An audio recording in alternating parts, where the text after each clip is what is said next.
Very good morning to all the viewers, students, and the person who has attached with me. So, I'm going to describe some aspects of Manu Samriti. Now, how can you acknowledge the ideas of Manu in the historical aspect of Indian society? Let me start with the introduction that Manu is the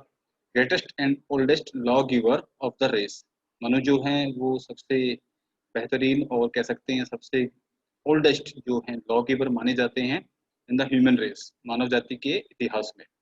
Manusmriti is the Manava Dharma शास्त्र अगर हम मनुस्मृति की बात करें तो वो एक मानव धर्म शास्त्र के रूप में हम उसको एक्नॉलेज करते हैं जो शास्त्र मतलब हमें एक्चुअल में बताते हैं कि सोसाइटी कैसे होनी चाहिए या रूलिंग कैसे होनी चाहिए क्वालिटीज कैसी होनी चाहिए किंग्स में लीडरशिप कैसा होना चाहिए रूल्स एंड रेगुलेशंस कैसे होने चाहिए सोसाइटी को रन कैसे करना है रूल फ्रेमिंग कैसे होने चाहिए that all about the Manava Dharma Shastra जो पहले इम्प्लीमेंट होते थे primitive age then Manusmriti is an ancient legal text Manusmriti को एक्नॉलेज किया गया है एंशियंट मतलब जो हमारा प्रिमिटिव है सबसे पहला लिखा हुआ एक कानूनी तौर का एक टेक्स्ट अमंग द मेनी धर्मशास्त्र ऑफ हिंदुइज्म इसको हम एक्नॉलेज करते हैं अलग अलग तरह से जितने भी धर्मशास्त्र लिखे गए हैं हिंदुइज्म में उसमें मनुस्मृति को सबसे ऊपर वाला स्थान मिला हुआ है then Manusmriti was one of the text that was written in the Sanskrit and that was studied by the British पहला एक संस्कृत का लिखा हुआ टेक्स्ट जो ब्रिटिश ड्यूरेशन में पढ़ा गया था ब्रिटिश ने पढ़ा था और उसको बाद में they have translated into English by the founder of Indology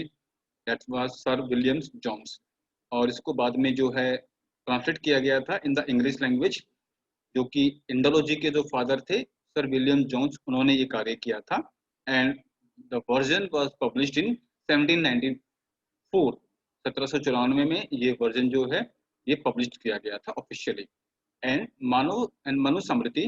translated as the laws of Manu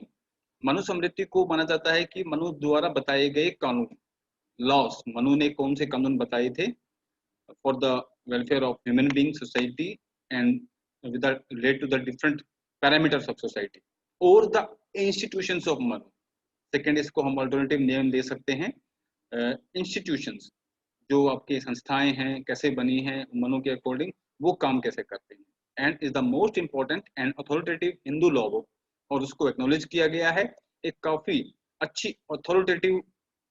book के हिसाब से जिसको हम हिंदू लॉ बुक धर्मशास्त्र के नाम से जानते हैं which served as the foundational work of Hindu law इसको हम सबसे पहला कार्य मानते हैं कि ये बुक सबसे पहले लिखी गई थी और इसी के अकॉर्डिंग जो है सोसाइटी का जो आगे डेवलपमेंट है वो देखा गया था then Manu in Hindu tradition is considered to be the first son of Brahma Manu को हिंदू ट्रेडिशन में हिंदू सभ्यता में एक्नॉलेज किया जाता है फर्स्ट सन पहला पुत्र जो है ब्रह्मदेव का और a person who beginning something of human race को जब चलाया गया बनाया गया तो वो पहला इंसान मनु ही था ऐसा भारतीय सभ्यता में माना जाता है and it is difficult to determine the age of Manusmriti और मनुस्मृति की जो टिपिकली एज है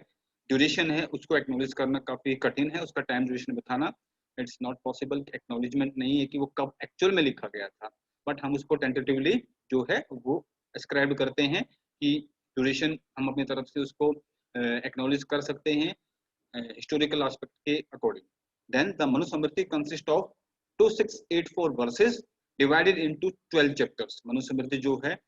वर्सेस में लिखा गया है और उसको 12 चैप्टर्स में अलग अलग तरीके से डिवाइड किया गया है then Manusmriti was the first book written on the law Manusmriti को पहली किताब का दर्जा मिला हुआ है जो लॉ के आधारित है कानून के द्वारा आधारित है इन द वर्ल्ड पूरे विश्व में which deals with the social and moral conduct of a person जो डील करता है सोशल लाइफ में और मॉरल कंडक्ट के जो ह्यूमन बीइंग के जो मॉरल कंडक्ट है उसमें वो डील करता है effectively and Manusmriti was written in the post वैदिक पीरियड ऐसा एक्नॉलेज किया जाता है इट वाज अज्यूम दैट कि मनुस्मृति जो है वो पोस्ट वैदिक पीरियड में कहीं लिखा गया है when Mauryan empire was downfall but they are based on Dharmasutra लेकिन उसको हम धर्म सूत्रास के अकॉर्डिंग ही एक्नॉलेज करते हैं, रिटर्न इन द वैदिक पीरियड, ड्यूरिंग द वैदिक पीरियड जब उसको लिखा गया था, it was assumed like that. Then how Manu acknowledged the origin of state? Manu के द्वारा स्टेट फॉर्मेशन कैसे हुआ, लीडरशिप कैसे आया, किंगशिप कैसे आया, now we are doing in the current slides. तो अकॉर्डिंग टू मैनी स्कॉलर्स, अलग अलग स्कॉलर्स के अकॉर्डिंग हम ये एक्नॉलेज कर सकते हैं, people initially lived in a state of nature prior to the origin of an organized state. जब आपका स्टेट फॉर्मेशन नहीं हुआ था,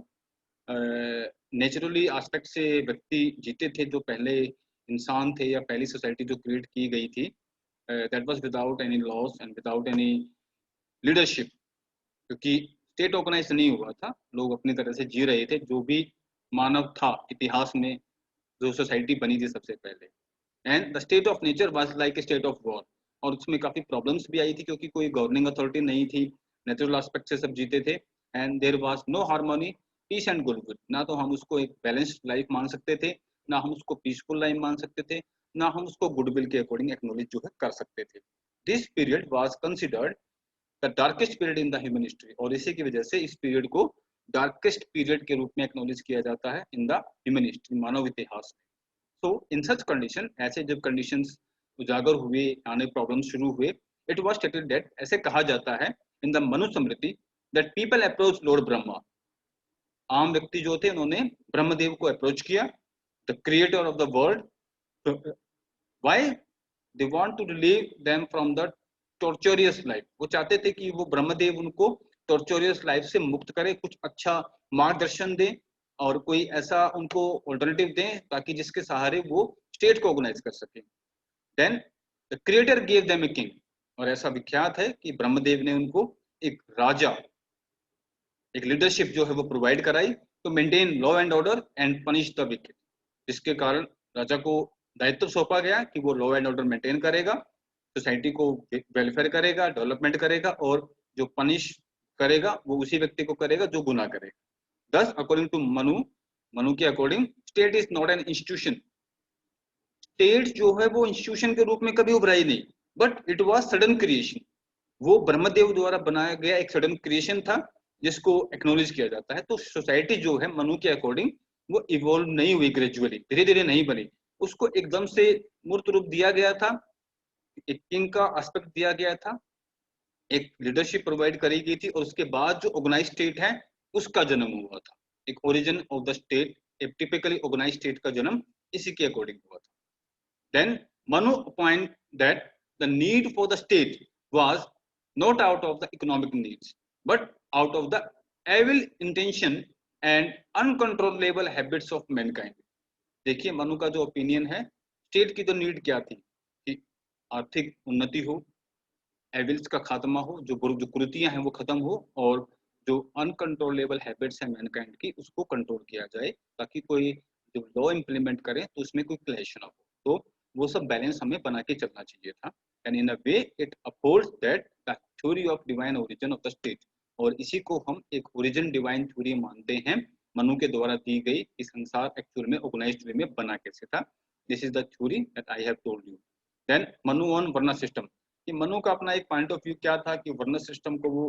कैसे एक्नॉलेज करते थे. So as per the facts that Manu Smriti does not talk about varna. Manu स्मृति ने कभी वर्ण सिस्टम को एक्नॉलेज ही नहीं किया, या उन्होंने कभी बताया ही नहीं कि वर्ण सिस्टम कोई था. जैसे ब्राह्मण सबसे पहले आते थे, फिर क्षत्रिय आ जाते थे, फिर वैश्य आ जाते थे, या फिर शूद्र आ जाते थे. तो ऐसा कोई उन्होंने एक्नॉलेजमेंट नहीं किया, या कह सकते हैं मनु स्मृति में इसका कोई जिक्र नहीं है. उन्होंने कुछ लिखा ही नहीं कि वर्ण सिस्टम के बेस पर सोसाइटी का पार्टीशन हुआ था. Then there is no mention of the varna system according to birth. ना ही वर्ण सिस्टम में ये कहा गया है कि बाय बर्थ के अकॉर्डिंग आपकी क्वालिटीज जज की जाएंगी. नो, यू कांट जज any kind of qualities on the basis of the birth right. So it advocates the system based on the qualities of a person. तो मनु ने जो एक एक्नॉलेजमेंट की थी कि सिस्टम कैसे होना चाहिए, आपकी समाज की व्यवस्था कैसे होनी चाहिए, आप समाज को एक्नॉलेज कैसे करोगे, आपको उसमें क्या ढूंढना पड़ेगा. Then the qualities matter here. आपको इसमें क्वालिटीज देखनी पड़ेंगी पर्सन में, और उसी क्वालिटीज के ऊपर आप उसको एक्नॉलेज करोगे. जो लीडरशिप है वो भी वैसे चलेगी, जो एक आपका डेवलपमेंट फैक्टर है वो भी ऐसे ही चलेगा, तभी आपका इंटरेक्शन जो है अच्छा हो पाएगा. अदरवाइज अगर बाय बर्थ आप किसी को अच्छा ओहदा देने लगे, that will be not be fruitful for the society. और उसी के अकॉर्डिंग अगर आप बात करते हैं कि सोसाइटी चलेगी अच्छे से, know that will not possible. तो मनु ने ना तो वर्ण सिस्टम के बारे में कुछ बताया था मनुस्मृति में, और ना ही उन्होंने बाय बर्थ बेस्ड कोई वर्ण सिस्टम को एक्नॉलेजमेंट दी थी, लेकिन वो एडवोकेसी की थी। उन्होंने एक अच्छी बात बताई थी कि जो व्यवस्था है वो qualities of a person, that is the matter, कि एक आम व्यक्ति जो है उसमें अच्छाइयाँ क्या हैं, उसके आधार पर आप जो है उसको कैसे एक्नॉलेज करोगे। that point is very much important for the running of the society while having interaction with the different mode। चाहे आप राजा हैं, चाहे आप कोई जगह आप गरीब व्यक्ति हैं, तो उनके बीच में कोऑर्डिनेशन आपका तभी बनेगा जब आप एक अच्छे तरीके से उस पैरामीटर्स को सॉल्व कर पाएंगे। लेकिन वो क्वालिटीज का जो है मैटर यहाँ पे आएगा। नेक्स्ट वीडियो में मैं आपको बताऊंगा कि what kind of qualities of A king, और मनु ने किंगशिप के बारे में क्या बताया था, वो हम नेक्स्ट वीडियो में करेंगे। So I here end this video and we will get back